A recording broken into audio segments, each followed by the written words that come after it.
start dito. Dito kasi yung ano, yung ipapadala sa atin ng store or ng office, yung allocation dito sa sa store. Itong notebook na to, ipapadala to, may bundle na siya with macarons ballpen.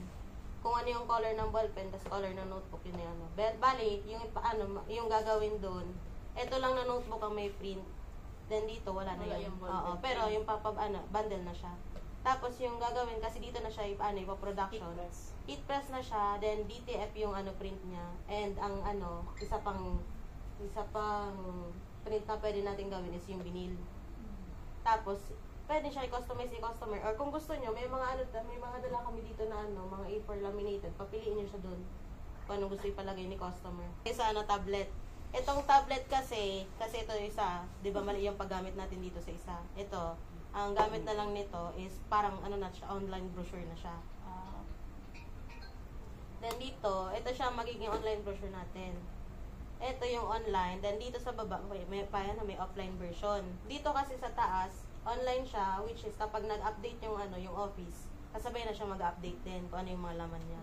Then kapag nagkaroon tayo ng parang problem sa sa wifi or meron tayo dito magagamit na mga brochure. Updated naman na to. Yung iba dito, pwede nyo siyang ipakita sa customer once na nawalan tayo ng internet. Then dito, para mas madali kayo magbenta sa customer gaya ng mga full bleed, meron tayo dito mga updated na mga mga pagpipilian or papabrowse nyo sa customer mismo. Ganyan. Meron din dito mga sequence kung paano nyo siya mas mabilis ibibenta sa customer. Start tayo sa mga neckline, yung then para din na din mahirapan yung yung graphic, papiliin niyo na siya sa font na gagamitin diretso. May mga ganyan. Then dito, ito kasi di na siya pwedeng installan ng kahit na Messenger, Facebook or para talaga siya sa na lang, customer na lang. And then sa ng ROM, kung gusto niyo, meron ditong Canva. Sa ROM kasi, kung gusto niyo di na kayo mahirapan, may mga ready templates na din dito. Pwede niyo siyang gawan ng dito. Tapos na siya. May mga nakalagin na din tayo dito sa Then dito sa photo room, dito kasi kami training kung paano gumawa ng SOP. Then isang tulong na dito para sa mga ROM gagawa. The more na simple yung paggawa ng mga design mo, pwede mo na siya i-post dun sa sa FB page for SOP natin dito. Then dito, kung nahihirapan kayo gumawa ng mga ng mga caption, pwede tayo magpatulong sa AI. Halimbawa, isang item na gusto mong gawa ng pero out of tayo, wala tayong sa idea. Meron may mga pwede tayong hingin dito sa AI na siya na mismo gagawa. Yung caption. Halimbawa, yung caption kung paano yung stainless tumbler ganon. Gagawa siya ng pwede natin i-copy paste. Pwede din palagyan natin direksyon ng mga hashtags, ganon. May mga emojis.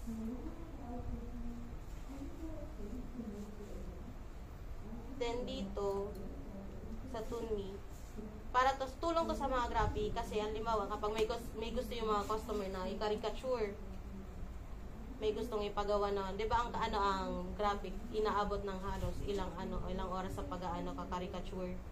Dito, hingan mo lang si customer ng mas malinaw na picture image. Kasi insert mo dito. Gagawa na siya ng in just a minute. Minute na lang yung aabutin sa paggawa ng caricature. Para mas mabilis yung natin. Hindi na tayo matambakan sa or sa graphic. Dito na lang. Kahit tayo mismo na mga hindi pa masyado marunong, i-insert lang dito. Pwede na.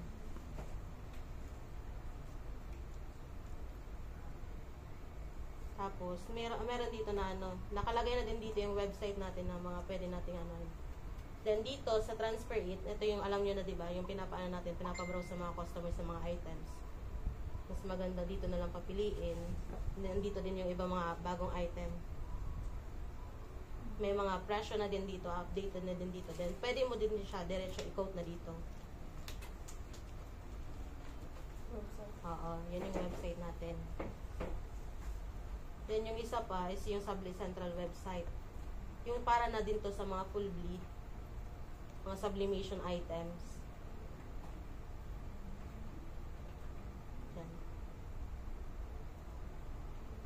Yan. Yan, meron tayo dito para sa mga jerseys. May mga presyo na din yan para din na kayo mahirapan mag-ano. Di na tayo kailangan sa ano, di ba? Familiar kayo sa Labubu, di ba? Ito yung ano ngayon, trending ngayon. De bale, meron na tayo dito mga may mga item dito na pwedeng insertan nito, mga ready designs natin. Pwedeng yung head lang ng Labubu, yung body, then yung iba dito. Ipaano nyo to sa kasi di ba mabenta naman to ngayon na trending to. May mga ready na tayo Naka-ready na siya sa Canva kung gusto nyo. I-check nyo na lang din doon.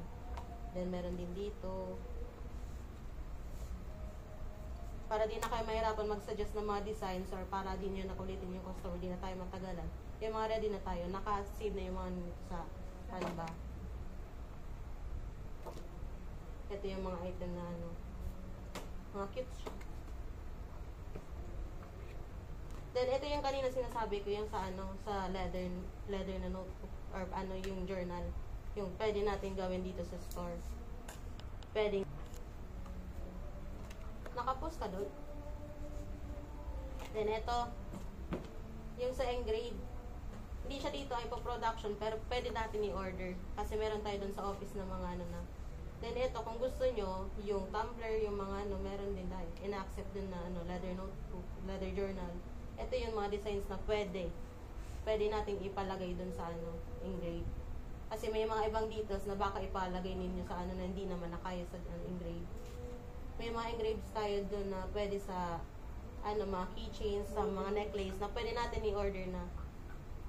Or on custom pa rin to kasi may mga lagayan naman dito ng pangalan. May mga na siya. Ito yung iba kung gusto nilang walang names. Pwede pa rin naman siya i-custom, pero syempre, titingnan pa rin ninyo yung mga designs na di na siya allowed dun sa engrave. Kasi hindi na siya readable kapag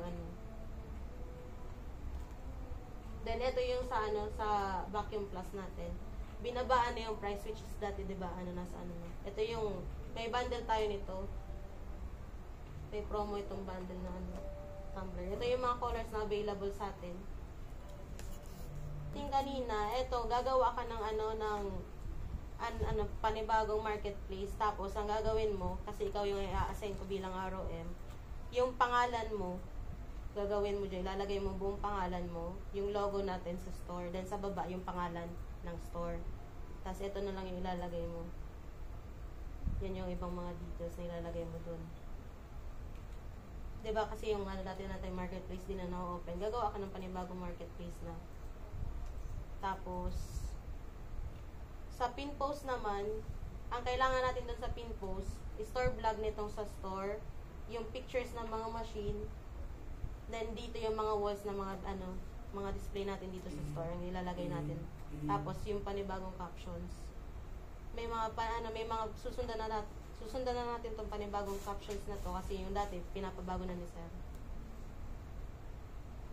Then dito may step by step na kung paano yung pag-post natin sa Facebook. Paano yung pag-pin natin sa Facebook.